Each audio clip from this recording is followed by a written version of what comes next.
Voilà, donc parler du voyage du Tadjikistan qui est en fait axé sur deux axes principaux.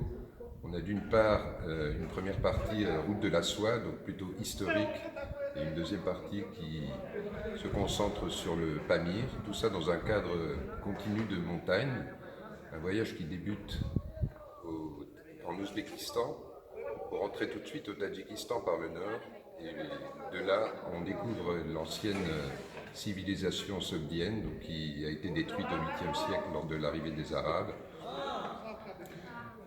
On voit des sites, des ruines fouillées au fil des dernières décennies par les Russes dans un premier temps avant l'indépendance, et maintenant par des Tadjiks aidés des Russes.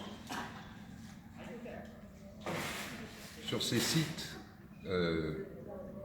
il reste essentiellement des rues, des restes de maisons, tout ça en terre crue, en briques crues. Et on verra ensuite au magnifique musée de Douchambé un certain nombre de fresques extraordinaires retrouvées sur place, ainsi que tout un tas d'objets. Après cette partie historique, au cours de laquelle on voit également des monuments de l'époque musulmane, donc aussi bien des forts que des mausolées, on arrive progressivement dans la zone du Pamir, qui est la zone la plus haute du Tadjikistan. Pour ce faire, on arrive d'abord le long de l'Amou Daria, l'ancienne Oxus de l'Antiquité.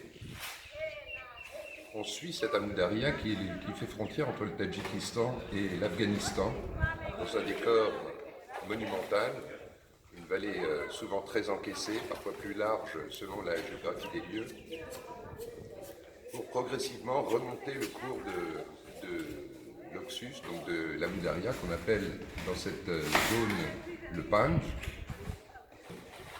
Et petit à petit, on monte comme ça, on arrive jusqu'à la capitale du Gorno-Badakhshan, qui est la partie Pamir du Tadjikistan, donc la partie orientale.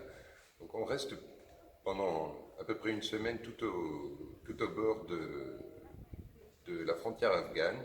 L'Afghanistan est à quelques dizaines de mètres de nous de l'autre côté. On peut voir des villages, des gens occupés à travailler dans les champs, qui cheminent le long de la piste qui est de l'autre côté. Tout ça aux alentours d'une cinquantaine de mètres de nous lorsque le Panj est resserré. Donc on voit une vie qui nous est un petit peu interdite dans la mesure où l'Afghanistan est très difficilement accessible de nos jours, en particulier cette partie qui est l'extrême nord de l'Afghanistan. Mais du côté tadjik, évidemment aussi de nombreux villages. On voit la difficulté de vivre dans ces contrées, même si les voyages se font en été, bien sûr, alors que on se rend déjà compte de la difficulté, mais évidemment il est difficile d'imaginer ce que ça peut être en hiver lorsque tout est enneigé et qu'il fait un froid glacial. Et on remonte ensuite,